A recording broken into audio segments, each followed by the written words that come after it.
Bismillahirrahmanirrahim. Assalamualaikum warahmatullahi wabarakatuh.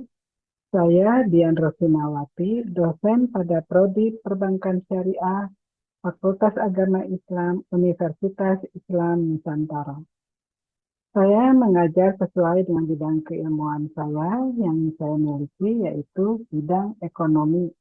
Satu mata kuliah yang saya ampuh adalah operasional dan risiko bank 1 dan 2, studi kelayakan bisnis, kewirausahaan, serta manajemen dana bank syariah yang nantinya akan saya paparkan dalam video pembelajaran ini. Mata kuliah manajemen dana bank merupakan bagian dari mata kuliah utama setelah operasional dan risiko bank 1 yang telah diberikan di semester sebelumnya dengan capaian kelulusan mahasiswa, yaitu memiliki kompetensi sebagai seorang customer service bank yang bertugas salah satunya dapat menjelaskan produk-produk bank tentang penghimpunan dana, penyaluran dana yang sesuai kebutuhan nasabahnya yang membutuhkan pelayanan bank sesuai standar yang ditentukan pada masing-masing bank. Mata kuliah manajemen dana bank terdiri dari 3 SKS yang memuat teori dan praktikum sebagai capaian akhir mahasiswa yang nantinya diharapkan dapat melakukan pelayanan bank sesuai SOP pada bank umumnya. Perkuliahan dapat diambil oleh mahasiswa pada semester ganjil, yaitu semester 5, dan fokus mata kuliah ini membahas tentang manajemen dana bank, sistem manajemen dana bank, sumber dan alokasi dana bank, produk pendanaan dan jasa bank, pemeliharaan rekening, lalu pemasaran proaktif bank, laporan keuangan bank syariah, proses pelayanan operasional bank, selling skill perbankan syariah, dan role play customer service bank. Setelah mengikuti kegiatan pembelajaran pada mata kuliah ini, mahasiswa diharapkan memiliki kemampuan, yaitu pertama, mengerti tentang manajemen atau pengelolaan dana bank, produk-produk pendanaan dan jasa bank, sistem operasional bank, pemasaran proaktif bank, dan customer service bank. Sebagai upaya dalam mendukung pencapaian pembelajaran tersebut, saya menggunakan beberapa buku referensi, diantaranya adalah mengenai teori dan praktek bank syariah karangan Muhammad Syafi'i Antonio dengan penerbit Gema Insani Pers, lalu analisis fikih dan keuangan Bank Islam karangan Adi Warman Karim, penerbit Raja Grafindo, lalu referensi lainnya adalah produk perbankan syariah karangan Wiroso, selanjutnya audit dan pengawasan syariah pada bank syariah, itu dikarang oleh Muhammad, dan fatwa Dewan Syariah mengenai produk perbankan, serta handout bahan workshop perbankan syariah oleh Bank Indonesia. Prinsip pengajaran DIA, yakni delivery materi berupa teori dengan tatap muka menggunakan bahan tayang PowerPoint, yaitu dengan penjelasan secara langsung yang menggunakan metode ceramah. Sebagai upaya meningkatkan interaksi dan keaktifan mahasiswa, saya memberikan pertanyaan kepada mahasiswa terkait materi yang saat itu sedang disampaikan, sehingga mahasiswa dapat berpikir kritis serta memberikan opini terkait materi yang disampaikan, serta diskusi tanya-jawab di akhir sesi pembelajaran. Mahasiswa juga dapat menyampaikan pendapatnya dengan bertanya secara langsung jika terdapat bahasan yang kurang dipahami, dan materi yang telah disampaikan agar dijadikan pembelajarannya. Lalu pembelajarannya juga terdapat relevansi dengan dunia kerja. Maka asesmennya itu berupa praktek menjadi seorang customer service bank, sehingga nantinya mahasiswa dapat dinilai kemampuannya dari sisi pengetahuan, keterampilan, dan sikap yang nantinya diperlukan jika kelas mereka bekerja di industri perbankan. Terdapat 4 poin penilaian, yaitu 10% kehadiran, 20% nilai tugas, 30% untuk nilai UTS, dan 40% UAS. Serta nilai praktek yang nantinya akan dibebankan pada nilai tugas maupun UTS dan UAS. Berikut saya sampaikan contoh salah satu video pembelajaran mata kuliah Manajemen Dana Bank dengan topik penghimpunan dana dan alokasi dana pada bank syariah. Selamat menyaksikan. Hari ini akan memberikan materi dari pembelajaran pada prodi perbankan syariah di semester 5. Ya. Jadi untuk pembelajaran kali ini adalah mengenai manajemen dana bank. Yang akan kita pelajari mengenai manajemen dana bank adalah nanti pembahasannya mengenai sistem dan manajemen dana bank, lalu sumber-sumber dana bank, lalu bagaimana bank itu mengalokasikan dananya. Ya. Nah, dalam artiannya bahwa manajemen dana bank adalah suatu kegiatan bagaimana bank itu mengelola dana-dana yang telah dihimpun ya, dari masyarakat maupun dari lembaga-lembaga lainnya atau institusi lainnya, lalu mengoperasionalkannya atau mengolahnya, menyalurkannya kepada masyarakat yang membutuhkan dana. Dalam hal ini siapa yang membutuhkan dana? Baik pengusaha, ya, UMKM itu yang membutuhkan pembiayaan dari bank. Ya.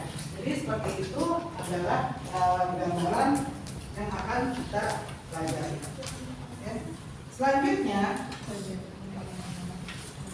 apa sih tujuan daripada manajemen dana bank? Ya. Di dalam perbankan syariah tentunya berbeda dengan perbankan secara konvensional. Kalau konvensional tujuannya apa? Yang membedakannya? Yang membedakannya konvensional dan bank syariah. Dari awal sudah kita pelajari. Apa yang membedakan? Ada yang tahu? Ya, Robi? Ya? Landasan hukum. Ya? Landasan hukum. Landasan hukumnya. Ya, landasan hukumnya apa?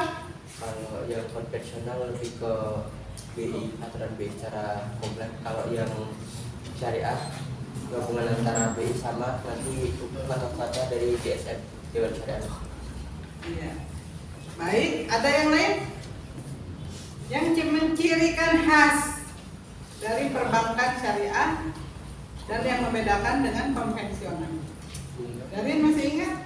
Berupa bunga, Ya. sedangkan di bank syariah penyaluran dananya berupa bagi hasil. Baik, ya. Oke, kita berikan aplaus dulu ya. Yang harus dipahami bahwa di bank syariah itu prinsipnya adalah jual beli. Kalau untuk penyalurannya, ya, kalau untuk penghimpunannya ada namanya bagi hasil, ya. Kalau di konvensional berbasis semuanya adalah ya, seperti itu. Nah, ini tujuan daripada manajemen perbankan syariah adalah bagaimana mengelola dana yang dihimpun dari masyarakat untuk nantinya akan diberikan bagi hasil bagi nasabah yang menyimpan dananya di bank. Ya, itu yang harus dipahami. Nah, untuk penghimpunan dana ini sendiri menggunakan beberapa akad. Ya, jadi untuk penghimpunan dana ada yang akadnya menggunakan akad wadiah, ya, dan mudarokat, ya. Lalu untuk penyaluran dananya ada yang menggunakan akad apa? Bagi hasil, ya, dengan akad yang mudarokah dan masyarakat, atau juga dengan menggunakan akad jual beli, ya, itu dalam skemanya adalah murabahat, istisna, dan salam.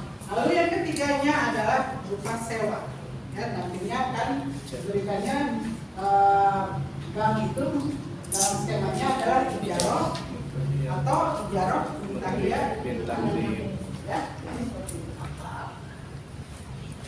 Nah, ini adalah seperti yang disampaikan bahwa sistem manajemen dana bank syariah itu adalah menghimpun dana dari masyarakat. dari pengalokasian ini kita jabarkan kembali, gitu ya. Di sini ada dua pendekatan pengalokasiannya. Ya. Jadi yang pertama adalah pengalokasiannya adalah menggunakan full of fund approach. Jadi adalah penempatan atau alokasi dana bank dengan tidak memperhatikan hal-hal yang berkaitan dengan sumber dana, ya, seperti jangka waktu, tingkat bunga atau tingkat harga dan sebagainya. Ya. Lalu pendekatan yang kedua adalah berdasarkan pendekatan kepada aset, ya, atau asset allocation approach. Ya, jadi ini adalah penempatan yang ditujukan kepada sumber-sumber yang telah ditunjuk. Pasti bingung kan? Ya. Apa bedanya full of funds dan pendekatan berdasarkan full of funds berdasarkan asset allocation? Bahasa apa lagi ditunggu?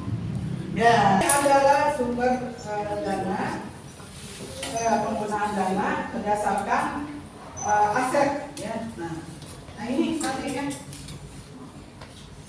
Jadi ditempatkannya di mana? Ditempatkannya adalah di dengan prinsipnya wadiah. Kemana? Ya, ini sudah ditentukan.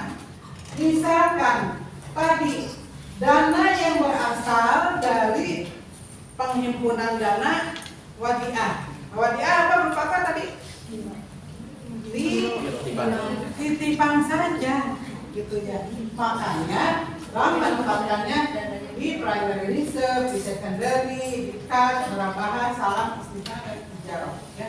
Ini juga ada yang tidak memberikan hasil karena berupa titipan saja. Ya. Nah selanjutnya ini dalam mudharabah. Ya, dalam hal ini adalah mudharabahnya mutlak. Ya. Ditempatkannya di mana?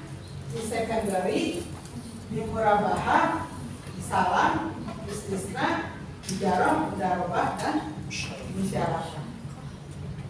Full of fund tadi. Kalau full of fund kan besar kebijakannya sekian persen, ya, penempatan. Kalau ini ditujukannya di sini. Misalkan ada dari dana wadiah misalkan ada 500 miliar misalkan. Dibagilah ke dalam ini primary sekian miliar. Kalau terjadi kurang, baru mengambil dari rekening yang ada di mudharabah. Ya. Tetapi kalau yang di mudharabah juga harus diinginkan dulu kepada sektor-sektor ataupun kepada produk-produk yang sesuai dengan mudharabah. Tadi disampaikan oleh Ibu, ingat bahwa wadiah itu adalah berupa titipan, ya, sehingga tidak menghasilkan pendapatan, ya. Berbeda dengan yang mudharabah. Mudharabah itu ada bisa kita memberikan bagi hasil, ya, dan bank bisa mendapatkan penghasilan dari pembiayaan yang diberikan kepada nasabahnya dalam akad mudharabah. Ya, jadi ini yang menghasilkan, gitu ya.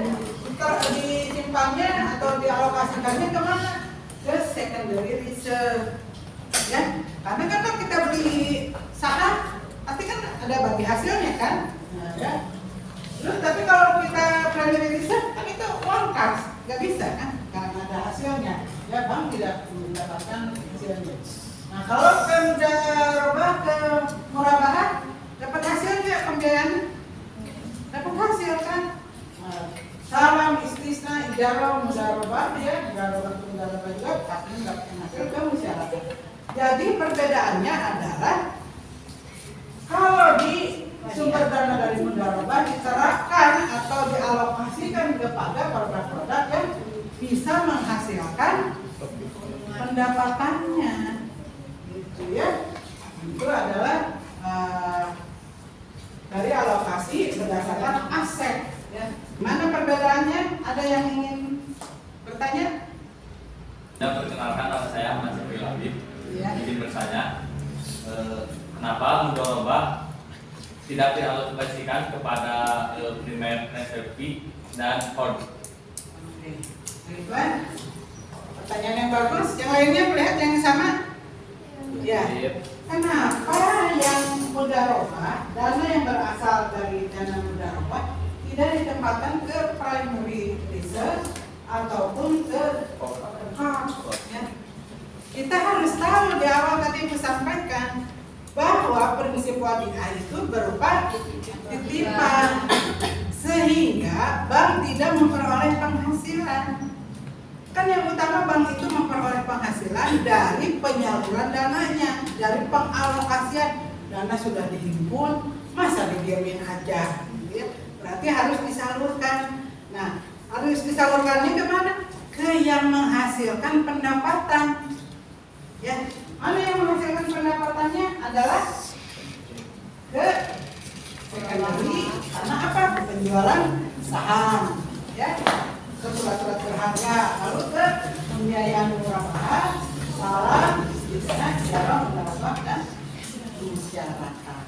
Ya, paham ya? Bagus pertanyaannya. Oke, selanjutnya yang dari modal ditempatkannya kemana atau dialokasikannya kemana? Kemana saja? Sebutkan. Resep, sekretaris resep, pengelola salam, istisnai, jalan, serta aktivitas tetap. Perbedaannya di mana? Ayo, siapa yang bisa? Iya, bertanya atau menyebutkan? Bertanya, silakan. Kenapa modal ditempatkan di semua produk atau di semua alokasi dana?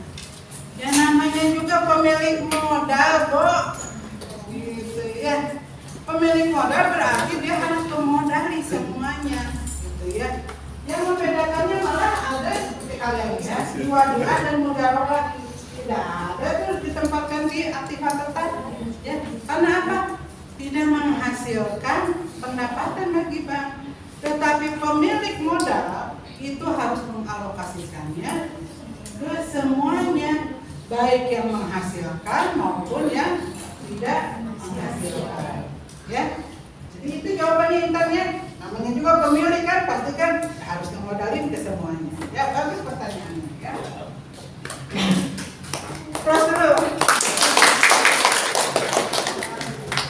Selanjutnya seperti yang diketahui tadi sudah Ibu sampaikan mengenai bagaimana bank itu menghimpun dana, lalu mengalokasikannya, lalu menggunakan pendekatannya menggunakan full fund ataupun berdasarkan aset. Ya, jadi kalian bisa membedakan dikemanakan sih uang yang ada dari masyarakat yang telah dihimpun.